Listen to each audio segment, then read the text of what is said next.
శ్రీయాంజనేయం భజే వజ్రగాయం సదా రక్షగా కాపాడని నీ నామధేయం.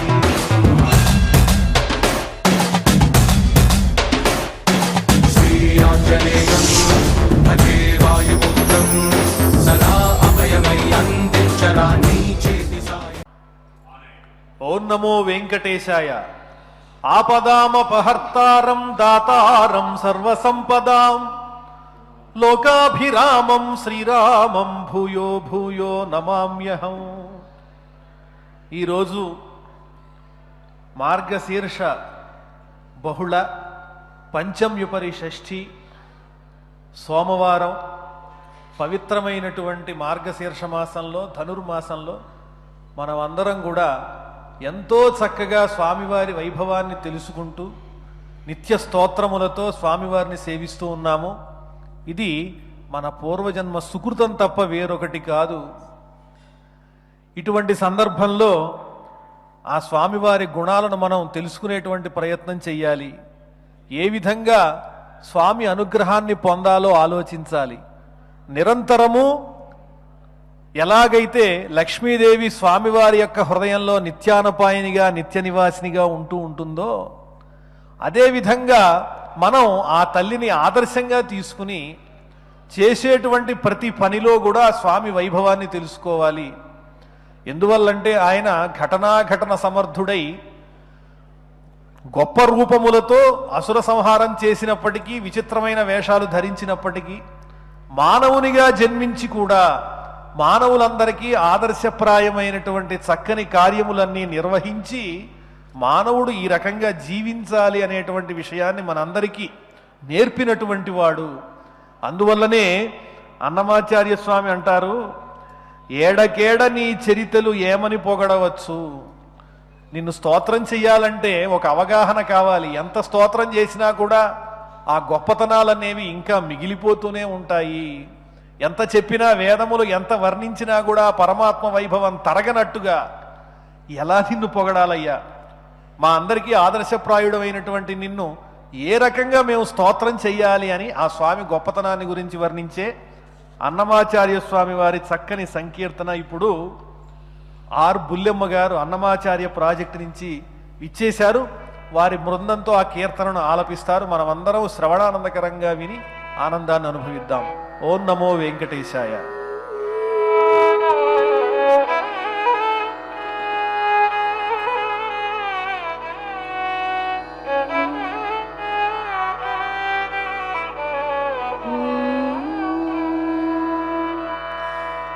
ఏడకేడ నీ చరితలు ఏమని పొగడవచ్చు.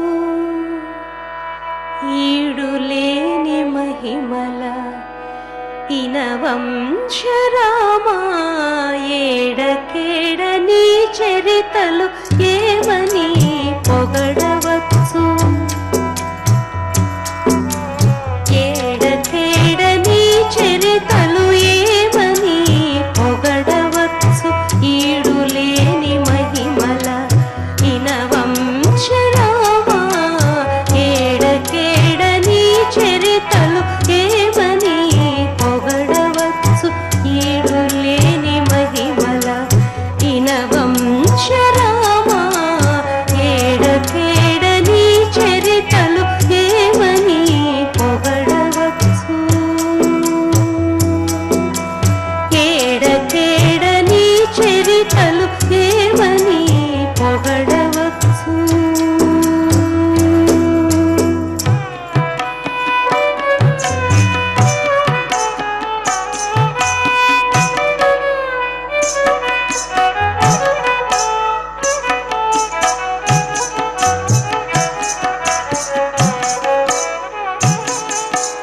పరమాన్నములో బుట్టి పక్కన తాటకి చంపి పరమాన్నములో బుట్టి పక్కన తాటకి చంపి సరుస విశ్వామిత్రు యజ్ఞముగాచి. పరమాన్నములో బుట్టి పక్కన తాటకి చంపి సరుస విశ్వామిత్రు యజ్ఞముగాచి.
చరితలు ఏమని పొగడవచ్చు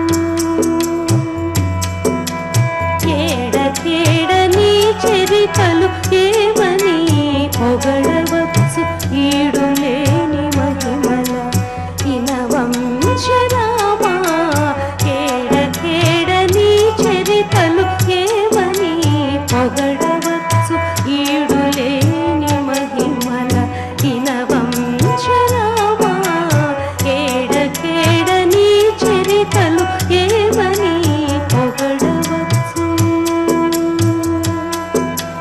కేడ నీ చరితలు ఏమని పొగడవచ్చు కేడ నీ చరితలు ఏమని పొగడవచ్చు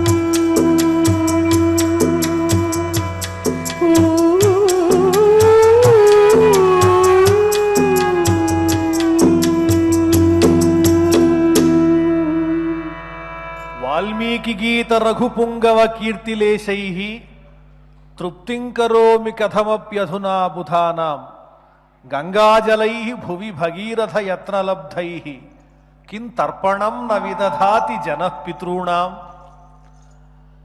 రామాయణంలో ఉన్నటువంటి పవిత్రత, శ్రీరామచంద్రునిలో ఉన్నటువంటి గుణముల యొక్క మహత్వము ఎంత వర్ణించినా తీరదు.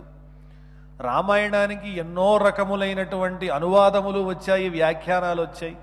ఎంతోమంది వాల్మీకి రామాయణాన్ని ఆదర్శంగా తీసుకుని ఇంకా ఇంకా రామాయణాన్ని రచించారు. అయినప్పటికీ కూడా మనకి తెలుసుకోవాలి అనిపిస్తుంది తప్ప ఇక చాలు అనేటువంటి భావన హృదయంలో కలగదు. భగీరథుడు గంగానదిని దివి నుంచి భూమి మీదకి తీసుకువచ్చాడు. దేనికోసం తీసుకువచ్చాడు అంటే తన పితృదేవతలకు ఉత్తమ లోకాలు రావాలి అని ఆ గంగానదిని తీసుకువచ్చాడు. కానీ ఆ గంగానది ఆ భగీరథుని పితృదేవతలను కూడా ఉత్తమ లోకాల్ని పంపించింది. అంతటితోనే ఆగిపోలేదు.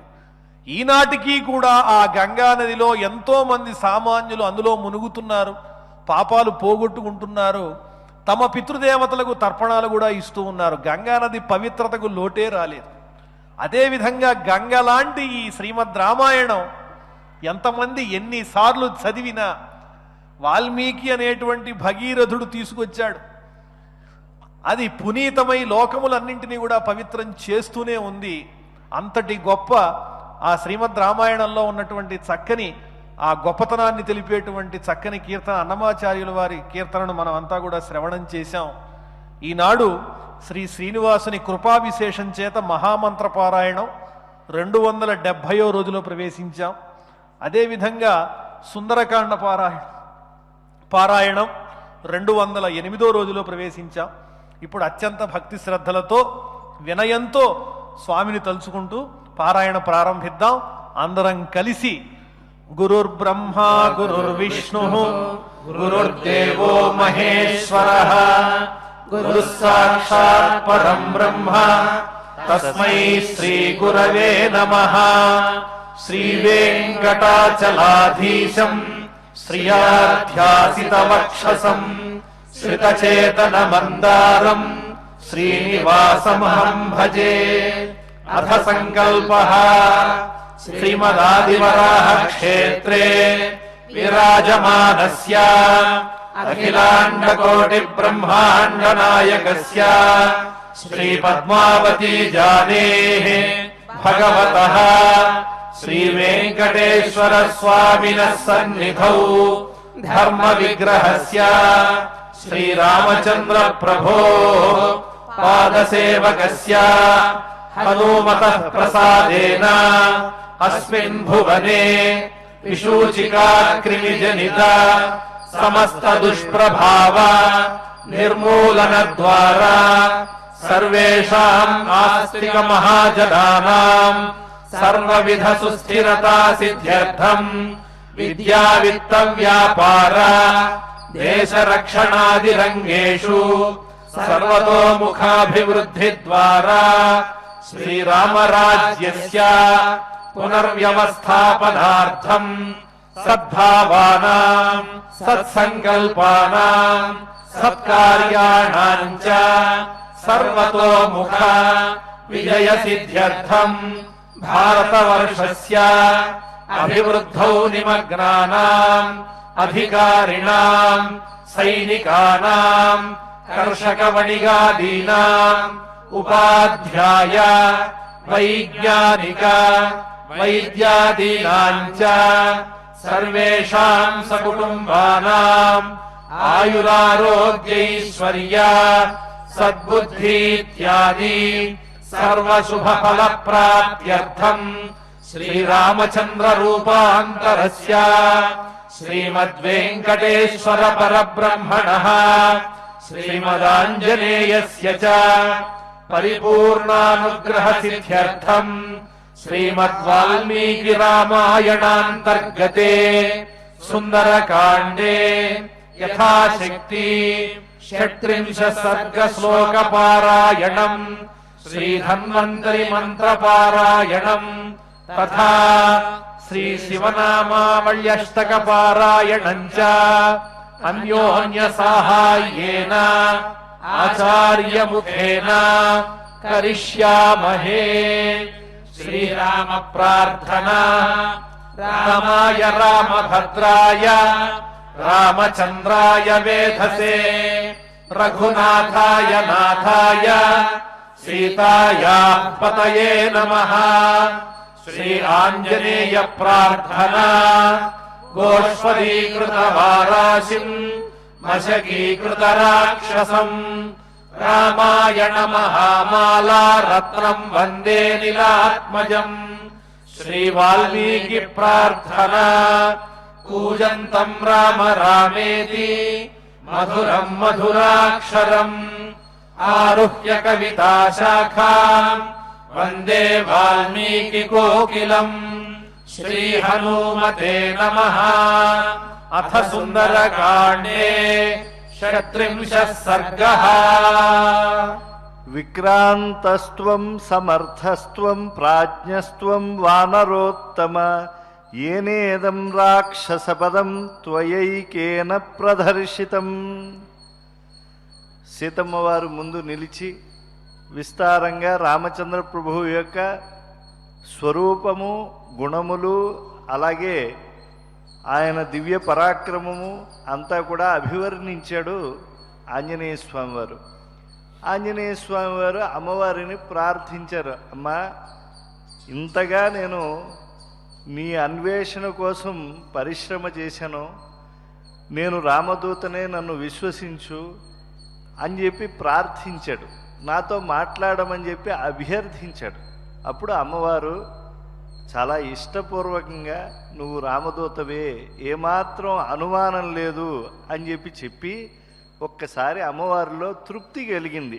రాముడి యొక్క స్వరూప వైభవాన్ని కళ్ళకు కట్టినట్లుగా వినిపించడమే కాకుండా రామనామముతో కూడినటువంటి అంగుళీయకాన్ని కూడా అమ్మవారి చేతిలో పెట్టేశారు.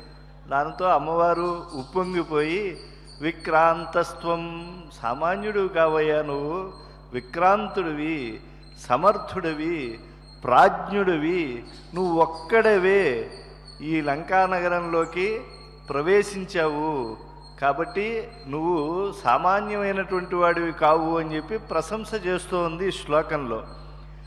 ఈ విక్రాంతత్వము అనేటువంటి శబ్దము ఎదుటివారిపై ఏ విధమైనటువంటి జంకు గొంకు లేకుండా ఎవరు దాడి చేస్తారో వారికి వినియోగించేటువంటిది.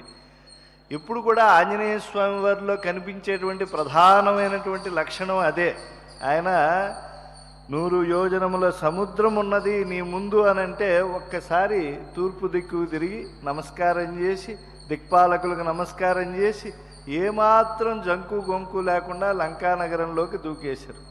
లంకానగరంలోకి వచ్చిన తర్వాత అద్వారేణ, మళ్ళా ద్వారంలోకి వెళ్ళటానికి ఇది ఏమన్నా శుభకార్యమా అని చెప్పి గోడ ఎక్కి లోపలికి దూకేశారు.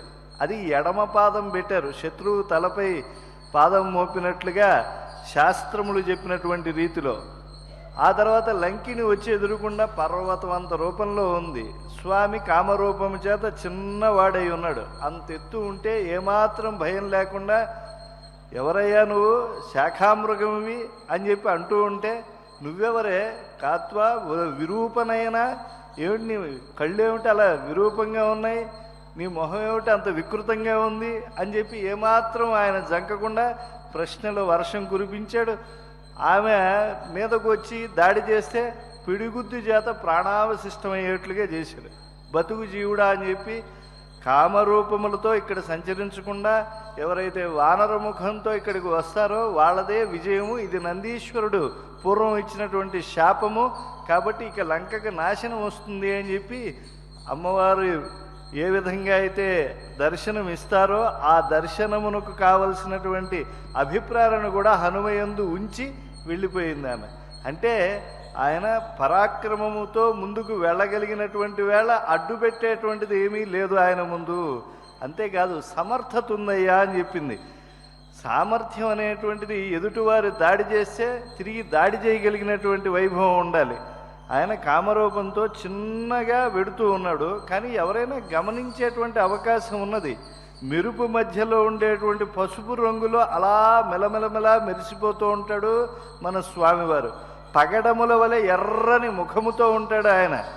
ఎవరైనా గుర్తిస్తే తాను దాడి చేయగలిగినను అనేటువంటి ఒక ధైర్యం ఆయన యందు సంపూర్ణముగా ఉన్నది. అంతేకాదు ఆయన యందు ప్రజ్ఞ ఉన్నది. ప్రజ్ఞా త్రైకాలికీ మత, నువ్వు ప్రాజ్ఞుడవయ్యా అని అమ్మవారు చెప్తూ ఉన్నారు. అంటే పూర్వము సమర్థులైనటువంటి వారు అటువంటి పని ఏ విధంగా చేశారో అటువంటి శాస్త్రీయమైన దృష్టి ఆయనలో ఉన్నది. ప్రకృతంలో దాన్ని ఆయన చూపిస్తూ ఉన్నాడు అందరికీ కూడా. సమకాలీనుల్లో నా అంత గొప్ప సామర్థ్యం ఉండేవాడు లేడు అని చెప్పి భవిష్యత్తులో కూడా ఆయన ఆదర్శమై ఉంటాడు. అందుకే ఆయన ప్రజ్ఞ చూడండి. లంకానగరంలో జటి, ముండి ఇత్యాదులందరూ ఉన్నారు. వాళ్ళంతా ఆభిచారిక మంత్రముల చేత శత్రువులు తమ కంటికి కనపడకుండా వచ్చినా సరే వారిని మంత్రశాస్త్రము చేత బంధించగలిగినటువంటి వారు. మన్యుసూక్తాదులు పఠించి ఎప్పుడూ కూడా శత్రువులను వాళ్ళంతటా వాళ్ళు కృషింపబడేట్లుగా చేయగలిగినటువంటి సామర్థ్యము కలిగినటువంటి వాళ్ళు. కానీ వాళ్ళందరినీ జయించుకుని వచ్చేస్తున్నాడు. మంత్రశాస్త్ర పయోనిధి ఆంజనేయ స్వామి వారు తపశ్చక్రవర్తి. ఆయన నిరంతరం వేదాధ్యయనము చేత అనుష్ఠానము చేత మహాశక్తివంతుడు ఆయన. కనుక ఎవరైనా మంత్రశాస్త్రము చేత నిగ్రహించాలి అంటే దొరికేటువంటి వాడు కాదు. అంతేకాదు రావణాసుడు చాలా చమత్కారం చేశాడు. సంపాతి చెప్పింది 100 యోజనముల నుంచి నేను చూడగలను, ఆహారాన్ని పసిగట్టేటువంటి శక్తి నా యందు ఉన్నది. రావణుడు పూర్వము సీతమ్మ వారిని హరించి ఆయన భవనములో ఉంచుకున్నాడు అని చెప్పడం జరిగింది. కనుక ఆంజనేయ స్వామి వారు లంకానగరంలో ప్రవేశించి చాలా కష్టసాధ్యమైనా సరే రావణుడి యొక్క పుష్పకాగ్రంలో ఉండేటువంటి ప్రధాన శాలలోకి వెళ్ళి ఎలా అన్వేషించాలో అలా అన్వేషించారు. కనబడలేదు. కానీ అంతటితో ఆయన తనలో వచ్చినటువంటి ఆ నిర్వేదాన్ని తొలగించుకుని అనిర్వేదమే అన్నిటికీ మూలము. కాబట్టి ఎప్పుడూ కూడా చింతనలోకి వెళ్ళి ధైర్యాన్ని కోల్పోకూడదు అని చెప్పి స్థిరమైనటువంటి మనస్సుని ఆయన నిలబెట్టుకుని చక్కగా అశోకవనం చాలా గుబురుగా ఉండేటువంటిది, అనేక వృక్షములతో నిండి ఉండి ఎక్కడా కూడా శత్రువుకి ఆ లోపల ఏం జరుగుతోందో ఏ దిక్కు నుంచి చూసినా కూడా కనబడనటువంటి ఆ గట్టి దట్టమైనటువంటి అరణ్యంలా ఉండేటువంటి ఆ ఉపవనంలోకి స్వామి తన సామర్థ్యము చేత వెళ్ళాడు, అన్వేషించాడు, అమ్మవారిని పట్టుకున్నారు. కాబట్టి ఆయన యందు ఉండేటువంటి విక్రమత్వాన్ని, సమర్థతను, అలాగే ఆ నైపుణ్యాన్ని అన్నిటినీ కూడా అమ్మవారు బాగా దర్శించి అటువంటివి కలిగినటువంటి వాడివయ్యా, నీలో సాహసం ఉన్నది, నేర్పు ఉన్నది, అంతేకాదు బాగా ప్రజ్ఞ ఉన్నది. ఈ మూడింటితో నువ్వు బాగా నిండి ఉన్నావు కనుకే ఇంత అవలీలగా శత్రువులతో నిండినటువంటి లంకలోకి నువ్వు వచ్చేసావు, ఒంటరిగా వచ్చేసావు అని చెప్పి ప్రశంసిస్తూ ఉన్నది. వేదం చెప్తుంది ఎప్పుడూ కూడా ఒకరు మన కోసం ఒక కార్యము చేసి మనని బాగా గొప్పవారిగా ప్రస్తుతిస్తే వారికి ప్రతివచనములతో ఎప్పుడూ కూడా ఆదరాన్ని పలకాలి అని చెప్పి. ఆత్మజ్ఞం అర్చయేత్ భూతి కామః. ఇది కేవలం ఒక లోక మర్యాద కోసం ఎదుటి వాళ్ళు ఉపకారం చేస్తే వాళ్లను మనం పొగట్టం వల్ల ఒక కృతజ్ఞత అనేటువంటిది చూపించడం కాదయ్యా, భూతికామ, మీకు ఐశ్వర్యం వస్తుంది దానివల్ల అని కూడా వేదం చెప్తోంది. కనుక అమ్మవారు ఆ సంప్రదాయాన్ని పాటిస్తూ హనుమ చేసినటువంటి గొప్ప కార్యాన్ని అభినందిస్తూ ఆమె చక్కగా ఆశీర్వచనం చేస్తున్నది. అమ్మకే మంగళాశాసనం చేశాడు కదా ఆంజనేయ స్వామి, అందుకని ఆయనకి బాగా ఐశ్వర్యం కలగాలని చెప్పి ఆశీర్వదిస్తోంది.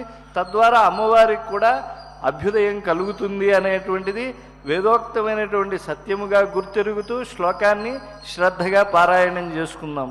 విక్రాంతస్త్వం విక్రాంతస్త్వం సమర్థస్త్వం సమర్థస్త్వం ప్రాజ్ఞస్త్వం ప్రాజ్ఞస్త్వం వానరోత్తమ వానరోత్తమ ఏనేదం ఏనేదం రాక్షసపదం రాక్షసపదం త్వయైకేన త్వయైకేన ప్రదర్శితం ప్రదర్శితం విక్రాంతస్త్వం విక్రాంతస్త్వం సమర్థస్త్వం సమర్థస్త్వం ప్రాజ్ఞస్త్వం ప్రాజ్ఞస్త్వం వానరోత్తమ వానరోత్తమ ఏనేదం ఏనేదం రాక్షసపదం రాక్షసపదం త్వయైకేన త్వయైకేన ప్రదర్శితం ప్రదర్శితం శతయోజన విస్తీర్ణ సాగరో మకరాలయ విక్రమశ్లాఘనీయేన క్రమతా గోష్పదీకృత.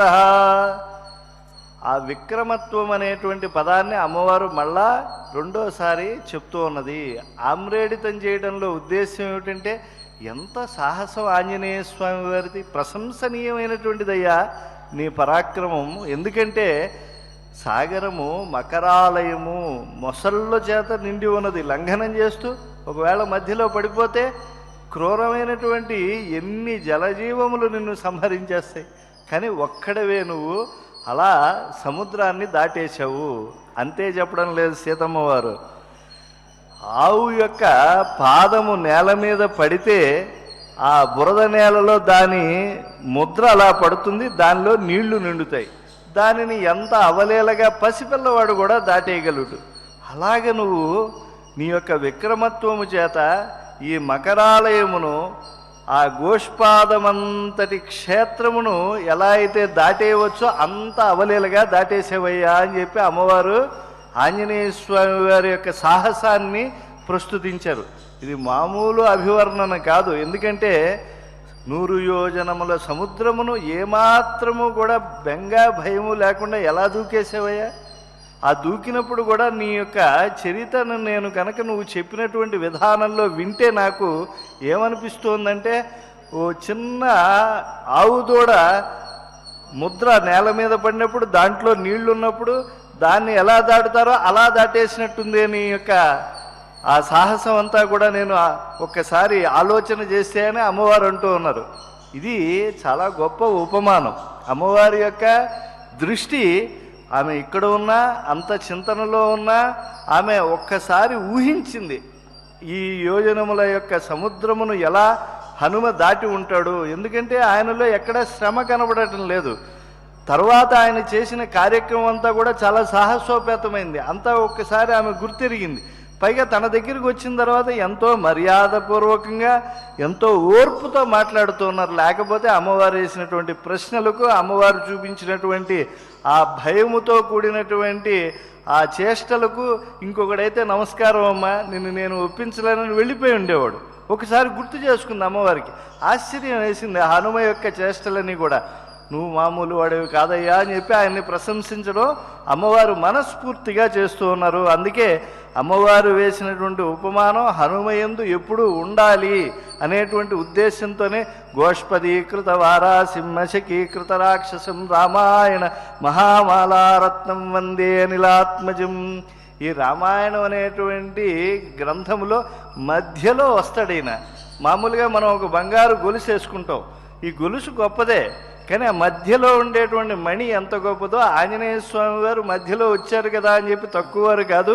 మధ్యలోంచి ఆయన పరాక్రమం చూపించారు కదా అని చెప్పి తక్కువ అంచనా వేయాల్సినటువంటి అవసరం లేదు. ఈ రామాయణం అంతా కూడా ఒక మహామాల అయితే మధ్యలో ఉండేటువంటి మణి వంటి వారు.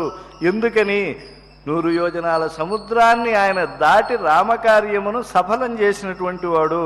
అంతేకాదు అడ్డొచ్చినటువంటి రాక్షసులందరినీ కూడా దోమల్ని చంపేసినట్టుగా చంపి అవతల పారేశాడు. కాబట్టి ఆయన్ను ఎప్పుడు ప్రశంసించినా కూడా ఆ ప్రశంస తక్కువే అవుతుంది అనేటువంటి ఉద్దేశంతో చెప్పారు. అటువంటి అద్భుత శ్లోకరత్నాన్ని శ్రద్ధగా పారాయణం చేసుకుందాం.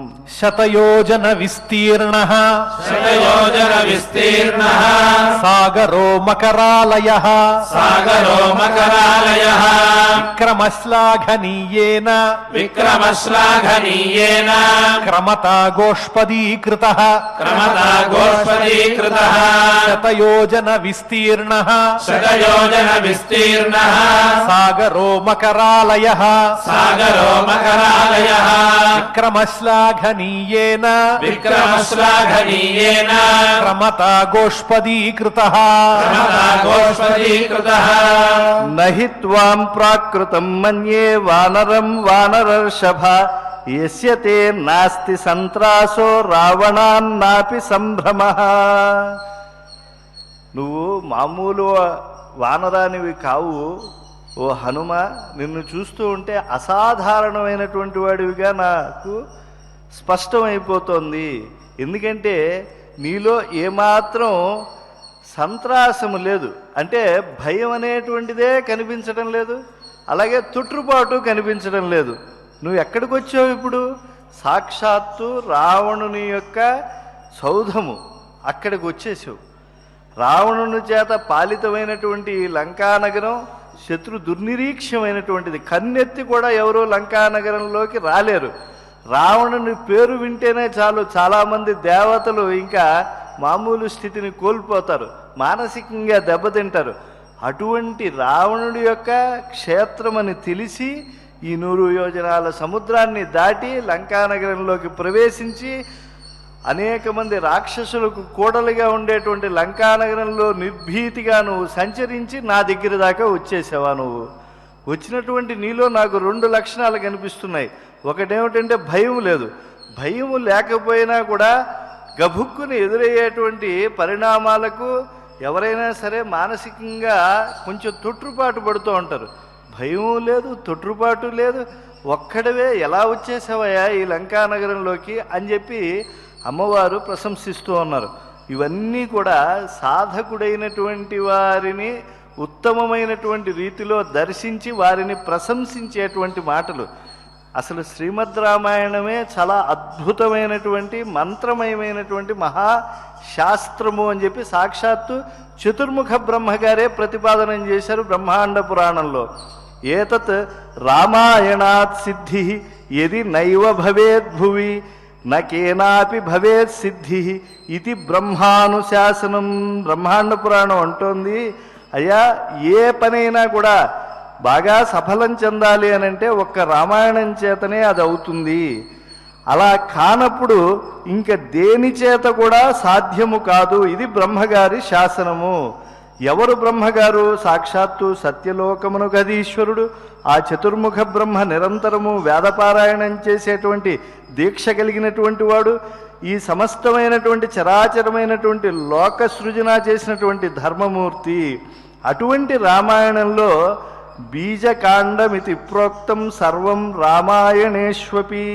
సమస్తమైనటువంటి మంత్రములకు సారమైనటువంటి శ్రీమద్ రామాయణంలో బీజస్థానమైనటువంటిది, అంటే మూలస్థానమైనటువంటిది దివ్యమైనటువంటి సుందరకాండ. అందులో సుందరకాండ సమస్త మంత్రరాజోయం అని చెప్పి కీర్తింపబడుతోన్నది. నువ్వు ఏ మంత్రమునైతే విశ్వములో ధ్యానించడానికి ఋషుల యొక్క ముఖత వెలువడింది అని చెప్పి అన్వేషిస్తావో ఆ మంత్రములన్నీ కూడా ఎక్కడెక్కడో నువ్వు మంత్రశాస్త్ర గ్రంథముల్లో వెతకలేక్కర్లేదయ్యా. అన్నీ కూడా చక్కగా ఈ సుందరకాండలో కనిపిస్తాయి అని చెప్పి చెప్పారు. రామాయణమే మంత్రమయమైనటువంటి దివ్యశాస్త్రం అయితే దానిలో మధ్యమణి వంటిది దివ్యమైనటువంటి సుందరకాండ. మరి ఈ సుందరకాండలో గొప్పవారు ఎవరు? హనుమ. హనుమే అటు అమ్మవారిని స్వామివారిని ఇరువురిని ఏకీకృతం చేసేటువంటి ఘటకుడయ్యాడు. అంటే కలిపేటువంటి సాధనామూలకమైనటువంటి శక్తి కలిగినటువంటి వాడిగా ఆయన మనకు గోచరిస్తూ ఉన్నాడు. కనుక శ్రీమద్ రామాయణంలో సుందరకాండలో ప్రతి శ్లోకమును మంత్రమయమైనటువంటి దానిగా మీరు పఠించండి, కథాపరంగా దాన్ని దర్శించండి, ధర్మాన్ని తెలుసుకోండి. కేవలము ధర్మము తెలుసుకుంటే వచ్చేటువంటిదైతే అనేకమైనటువంటి ధర్మశాస్త్ర గ్రంథములు ఉన్నాయి, స్మృతి గ్రంథములు పోగై ఉన్నాయి. అవన్నీ కూడా ధర్మములకు ఆచరించడం నేర్పించేటువంటిది శ్రీమద్ రామాయణం. అమ్మవారి దగ్గరికి వచ్చి సందేశం ఇచ్చాడు హనుమ, ఎలా ఇవ్వాలో అలా ఇచ్చాడు. ఆయన యందు ఆ ప్రజ్ఞను దర్శించింది, ఆయన యందు ఆ విక్రమత్వాన్ని దర్శించింది, ఆయన యందు సామర్థ్యాన్ని దర్శించింది, దాన్ని ప్రశంసించింది. ఈ శ్లోకంలో ఆయన దాటి వచ్చినటువంటి సమయంలో ఆయనలో భయము కానీ తొట్టుపాటు కానీ లేకపోవటాన్ని ఆమె చెప్పింది. ధర్మమయమైనటువంటి పనులు చేసేటువంటి వారు దేనికి భయపడక్కర్లేదు, తొట్టుపాటు పడక్కర్లేదు అని చెప్పి సాధకులైనటువంటి వారికి మంత్రమయ మార్గంలో సూచిస్తూ ఉన్నది. అలాగే లౌకిక వ్యవహారాల్లో ఉండేటువంటి యువతకు నేర్పిస్తూ ఉన్నది ఈ సుందరకాండ. కనుక సుందరకాండ ఎవరికి కావాలి? పసిబాలుడి నుంచి పడుక్కునేటువంటి స్థితికి వరకు వచ్చేసి మంచం మీదే జీవితం గడిపేటువంటి వాడికి కూడా సుందరకాండే కావాలి. కాబట్టి పాకేటువంటి వాడికి, నుంచునేటువంటి వాడికి, పడుకునేటువంటి వాడికి అన్ని కాలముల్లో కావలసింది ఏమిటి అంటే సుందరకాండే. కాబట్టి దాన్ని మించింది మరొకటి ఉందేమో అనే అన్వేషణ చేయకండియా అని చెప్పి పెద్దలు చెప్తూ ఉన్నారు. అటువంటి గొప్పదైనటువంటి శ్లోకరత్నములను మనం ఆస్వాదిస్తూ ఈ మంత్రమయమైనటువంటి అద్భుత శ్లోకాన్ని శ్రద్ధగా పారాయణం చేసుకుందాం. నహిత్వాం ప్రాకృతం మన్యే వానరం వానరర్షభ యస్య తే నాస్తి సంత్రాసః రావణాన్నాపి సంభ్రమః నహిత్వాం ప్రాకృతం మన్యే వానరం వానరర్షభ యస్య తే నాస్తి సంత్రాసః రావణాన్నాపి సంభ్రమః అర్హసే చ కపిశ్రేష్ఠ మయా సమభిభాషితుం యద్యసి ప్రేషితస్తేన రామేణ విదితాత్మన. ఓ వానరశ్రేష్ఠుడా, బుద్ధిమంతుడైనటువంటి రామచంద్రుడు నా దగ్గరికి పంపించాడు, నాతో మాట్లాడటానికి నువ్వు తగినటువంటి వాడు అని చెప్పి అమ్మవారు చెప్తూ ఉన్నారు. అంతకుముందు అమ్మవారు ఏ మాట మాట్లాడినా సరే చాలా శ్రద్ధగా సంగ్రహంగా మాట్లాడింది. ఎక్కడ కూడా సీతమ్మ వారు అశోకవనంలోకి అంటే శ్రీమద్ రామాయణంలో విశేషించి అమ్మవారి మాటల తీరుపైనే ప్రత్యేకంగా దృష్టి సారిస్తారు. ఆ సందర్భంలో కార్యసాధన కోసం ఎంత మాట్లాడాలో అంతే మాట్లాడేటువంటి మహాశక్తి ఆమె. సాక్షాత్తు వాగ్దేవతకు ఒక సాకారమైనటువంటి రూపము అని చెప్పి శ్రీమద్ రామాయణం నిత్యము పఠించేటువంటి వాళ్ళు చెప్తూ ఉంటారు. అటువంటి అమ్మవారు ఇప్పుడు స్పష్టంగా చెప్తూ ఉన్నారు, విదితాత్ముడైనటువంటి వాడు రామచంద్రుడు. ఎటువంటి వాడు? బుద్ధిమంతులు అందరూ కూడా ఎవరిని పేర్కొంటారో అటువంటి మహానుభావుడు ఆయన. అటువంటి మహాబుద్ధిశాలి అయినటువంటి రాముడు నిన్ను ఎంపిక చేసి పంపించాడు. నీకే ఉంగరాన్ని ఇచ్చాడు. అందరినీ పంపించాడు ఆయన. అందరికీ తన చరిత్ర చెప్పాడు, చేయవలసినటువంటి కర్తవ్యాన్ని చెప్పాడు. కానీ ఈయనకు కనుక అమ్మవారు కనిపిస్తే ఈయన సరైనటువంటి సమయంలో ఇవ్వగలిగినటువంటి గొప్పదైనటువంటి శాస్త్రజ్ఞానం ఉంది అని ఈయన చేతిలో మాత్రమే ఉంగరం పెట్టాడు. కాబట్టి నిన్ను ఎంపిక చేయడంలో ఆయనకు చాలా గొప్పదైనటువంటి బుద్ధి ఉన్నది కనుక అదంతా ఇప్పుడు నా కంటికి కనిపిస్తూ ఉన్నది. నువ్వు అర్హుడవే, ఏమాత్రం అనుమానం లేదు. స్వామి తీసుకున్నటువంటి నిర్ణయాన్ని నేను ఆమోదిస్తూ ఉన్నాను అని అమ్మవారు చెప్తూ ఉన్నారంటే ఎంత అదృష్టం. అటు స్వామివారి యూనివర్సిటీలోనూ ఆయనకి గొప్ప సర్టిఫికెట్ వచ్చేసింది, ఇటు అమ్మవారి యూనివర్సిటీలోనూ వచ్చేసింది.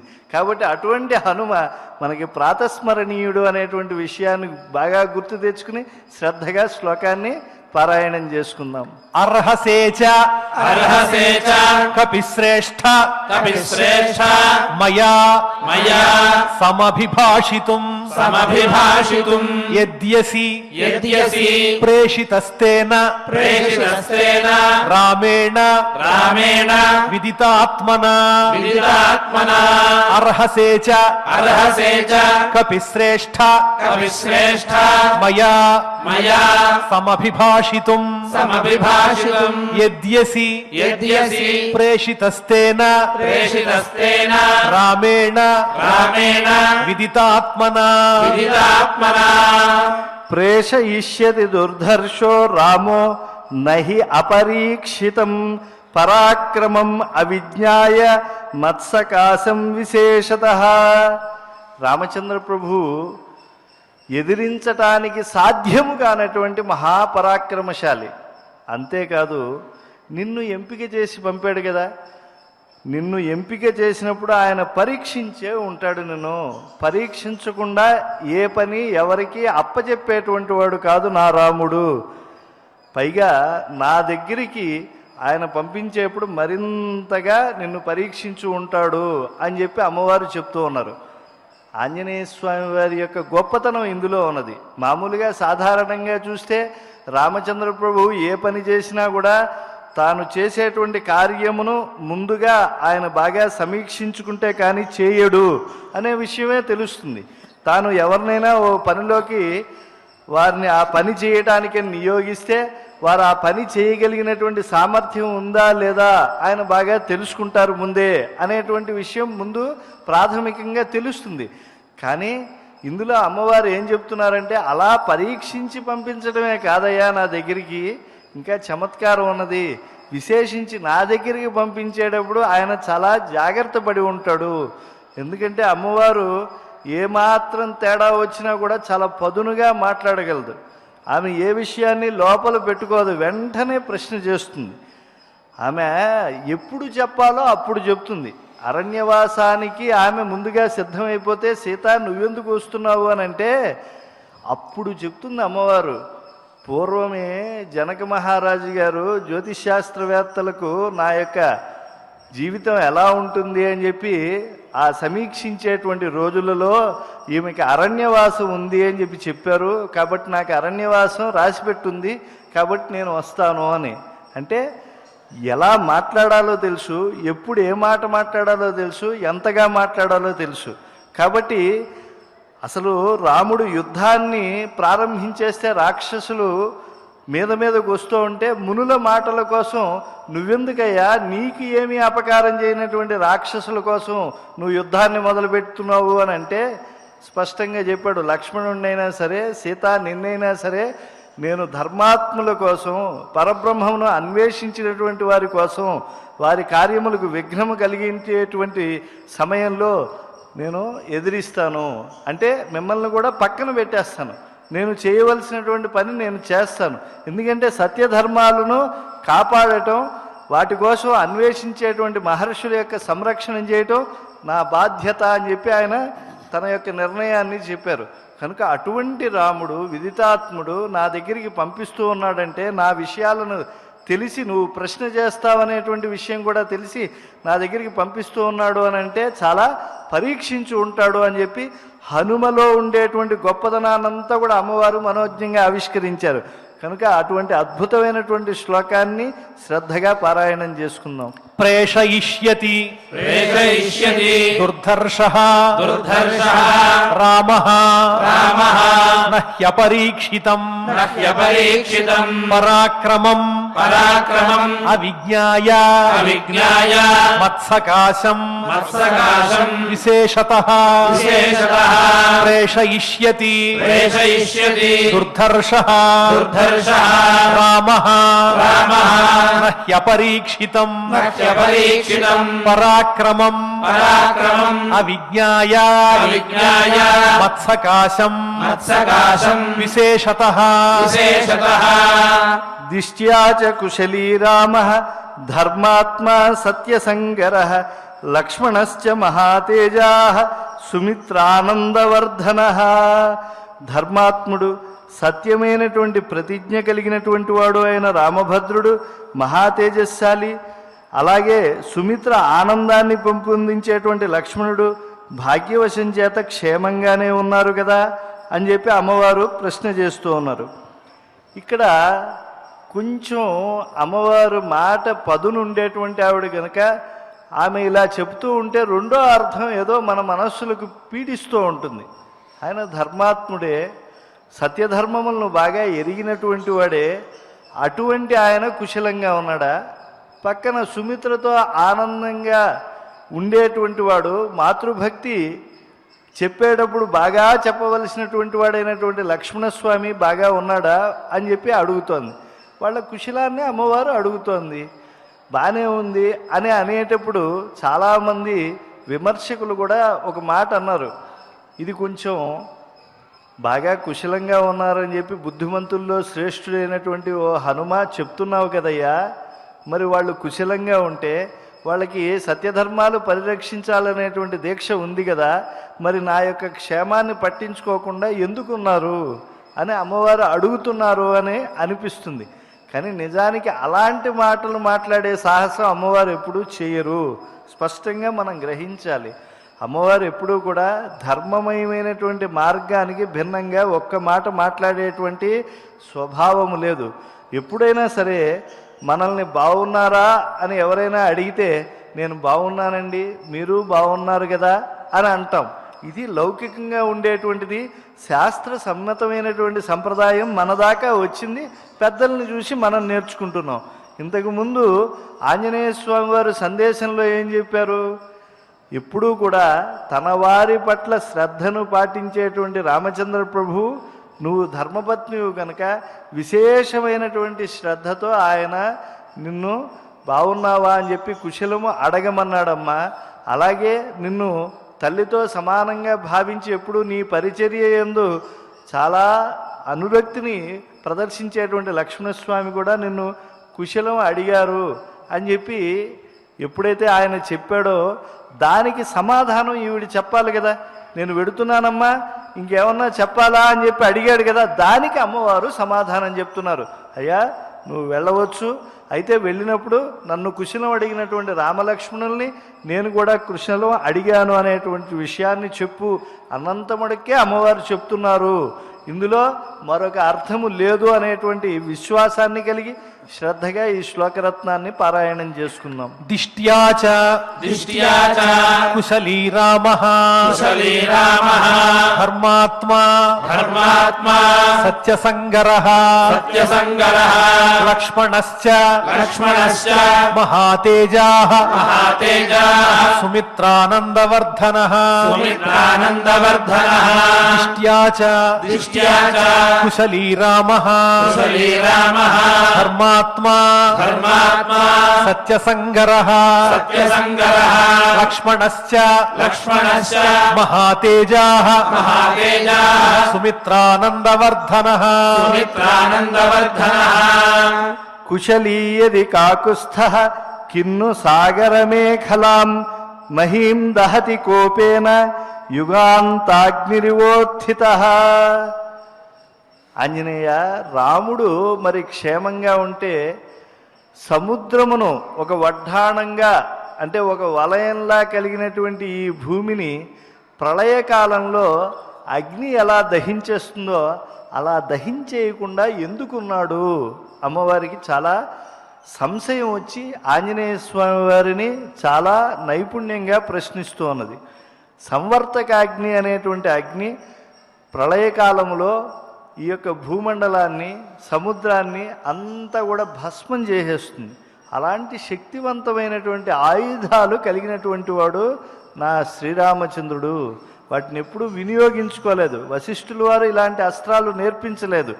తన దగ్గర ఉండేటువంటి అస్త్రములన్నీ కూడా పరబ్రహ్మమైనటువంటి రాముడికి సమర్పించేయాలని చెప్పి విశ్వామిత్రుల వారు బల అతిబల ఇత్యాదులతో పాటు మహా దివ్యమైనటువంటి అస్త్రాలన్నీ కూడా ఇచ్చేశారు. అవన్నీ రాముడి దగ్గర ఉన్నాయి అనేటువంటి విషయం సీతమ్మ వారికి తెలుసు.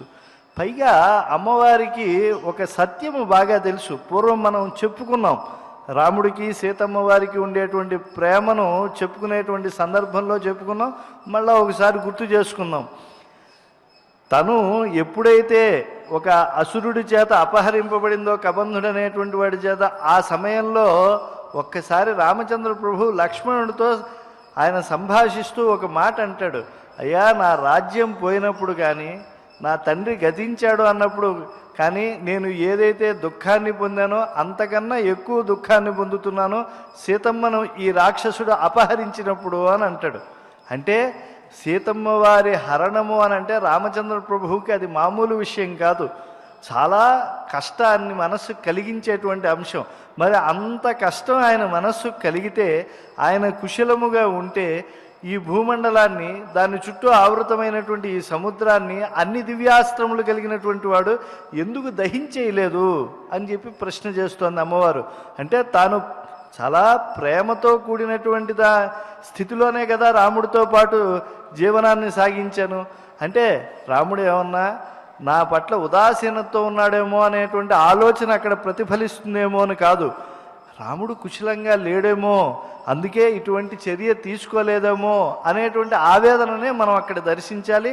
అటువంటి అమ్మవారి యొక్క ప్రేమను అభివ్యక్తీకరించేటువంటి గొప్పదైనటువంటి శ్లోకరత్నాన్ని శ్రద్ధగా పారాయణం చేసుకుందాం.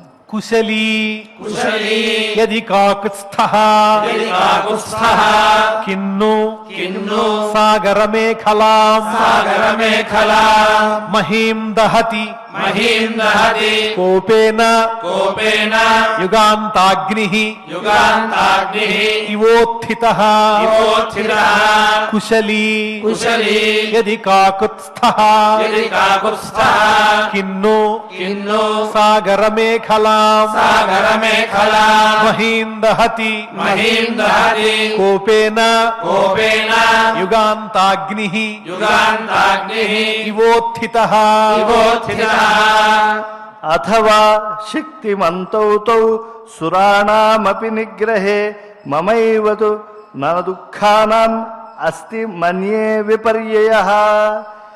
రామలక్ష్మణుల యొక్క పరాక్రమానికి తక్కువేమీ లేదు.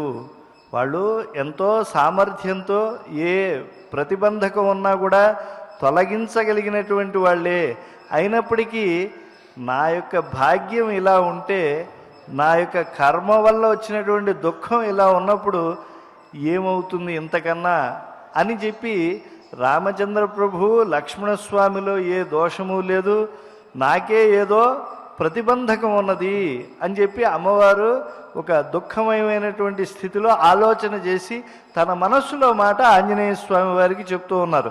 ప్రతికూలత ఉపగతేహి విధౌ విఫలత్వమేతి బహుసాధనత. ఎప్పుడు కూడా మనం ఉదాహరణకి చంద్రుడిని చూస్తాం, కృష్ణపక్షం వచ్చేప్పటికీ ఆ కాంతి తగ్గిపోతుంది, అది విధి ప్రతికూలంగా ఉంది ఆ సమయంలో. అలాగా రామచంద్ర ప్రభు యొక్క దివ్యమైనటువంటి సామర్థ్యము లోపము చెందలేదు, అది అలాగే ఉన్నది. కానీ నాలో దౌర్భాగ్యం ఆ రామచంద్ర ప్రభు యొక్క లక్ష్మణస్వామి యొక్క ప్రభావానికి అడ్డుపడుతోంది అనేటువంటి విషయాన్ని ఇక్కడ స్పష్టంగా అమ్మవారు భావన చేస్తూ ఉన్నారు, ఆ విషయాన్ని చెబుతూ ఉన్నారు. దానికి ఆంజనేయ స్వామి వారు ఏం చెప్తారు అనేటువంటి విషయాన్ని కూడా మనం శ్రద్ధగా తెలుసుకుందాం. ఇటువంటి విషయాలను మనం శ్రద్ధగా తెలుసుకుంటూ ఈరోజు పారాయణను పరిపూర్ణం చేసుకుందాం.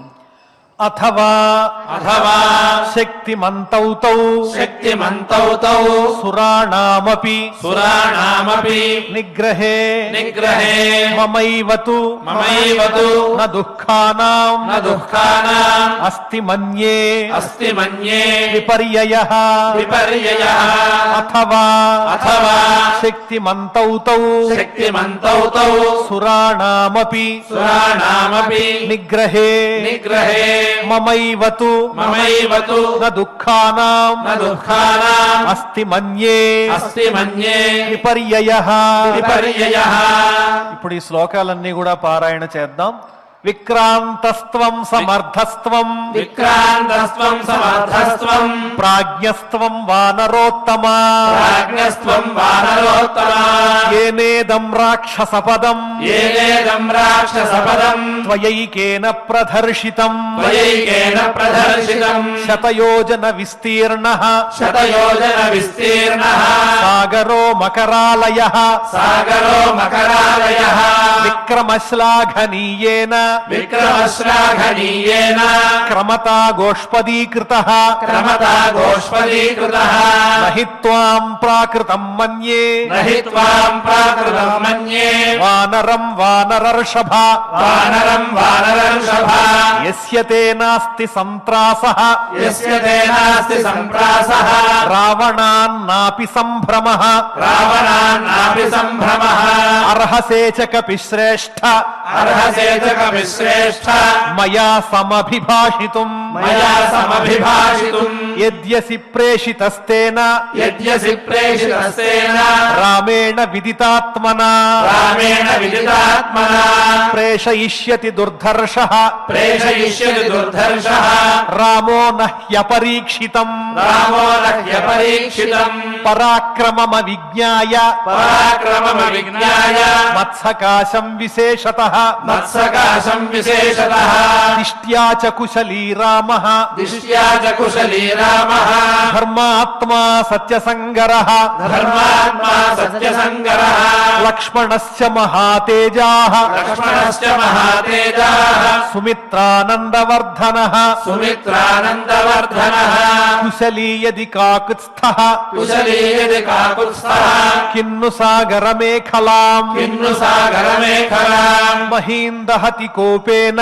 మహీందహతి కోపేన యుగాంతాగ్నిరివోత్థితః యుగాంతాగ్నిరివోత్థితః అథవా శక్తిమంతౌ తౌ అథవా శక్తిమంతౌ తౌ సురాణామపి నిగ్రహే సురాణామపి నిగ్రహే మమైవ తు న దుఃఖానాం మమైవ తు న దుఃఖానాం అస్తి మన్యే విపర్యయః అస్తి మన్యే విపర్యయః ఇతి ఇతి సుందరకాండే సుందరకాండే షట్త్రింశే సర్గే షట్త్రింశే సర్గే అష్టౌ శ్లోకాః అష్టౌ శ్లోకాః ఇప్పుడు అందరం కలిసి పారాయణ చేద్దాం. శ్రీరామస్తుతిః ఆపదామపహర్తారం దాతారం సర్వసంపదాం లోకాభిరామం శ్రీరామం భూయో భూయో నమామ్యహం ఫలశ్రుతిః బుద్ధిర్బలం యశోధైర్యం నిర్భయత్వమరోగిత అజాడ్యం వాక్పటుత్వం చ హనుమత్స్మరణాత్ భవేత్ శ్రీ హనుమతే నమః అథ ధన్వంతరి ధ్యానం అచ్యుతానంత గోవింద విష్ణో నారాయణామృత రోగాన్ మే నాశయాశేషాన్ ఆశు ధన్వంతరే హరే ఆరోగ్యం దీర్ఘమాయుష్యం బలం తేజోధియం శ్రియం స్వభక్తేభ్యోనుగృహంతం వందే ధన్వంతరిం హరిం ధన్వంతరేరిమం శ్లోకం భక్త్యా నిత్యం పఠంతి యే అనారోగ్యం న తేషాం స్యాత్ సుఖం జీవంతి తే చిరం.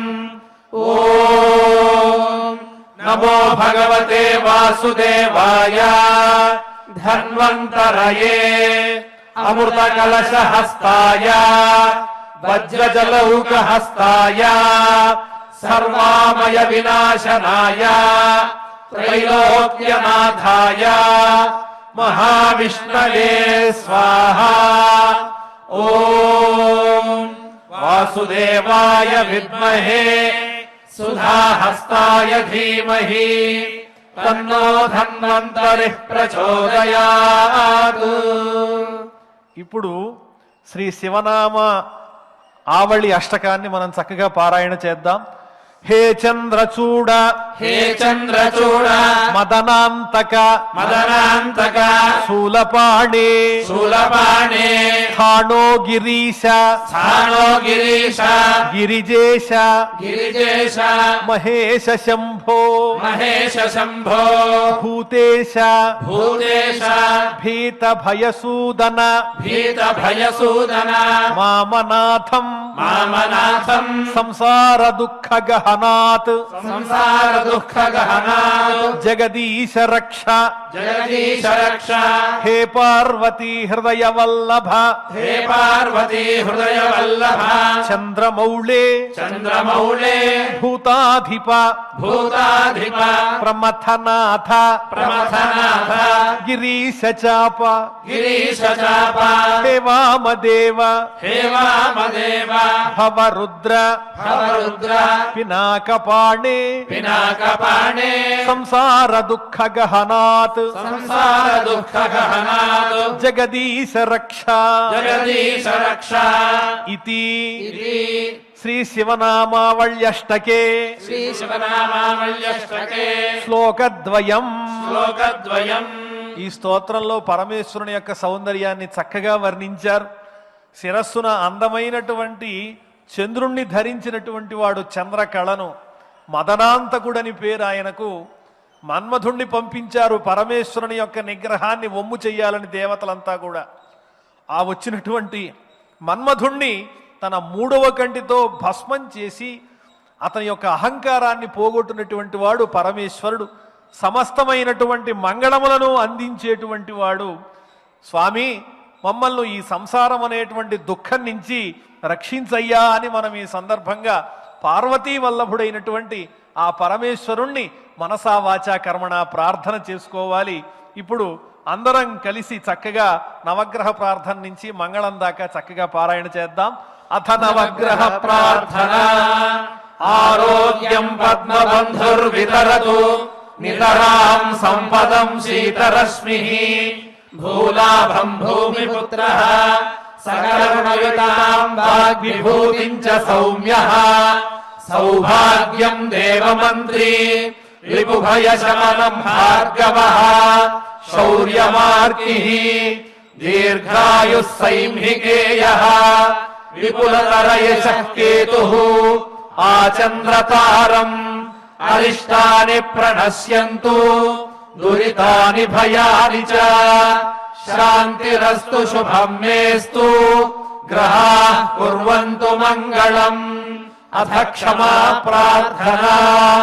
యదక్షరపదభ్రష్టం మాత్రాహీనం చ యద్భవేత్ తత్సర్వం క్షమ్యతాం దేవ నారాయణ నమోస్తుతే. అథ భగవత్ సమర్పణం. కాయేన వాచా మనసేంద్రియైర్వా బుద్ధ్యాత్మనా వా ప్రకృతే స్వభావాత్ కరోమి యద్యత్ సకలం పరస్మై నారాయణాయేతి సమర్పయామి. అథ మంగళం.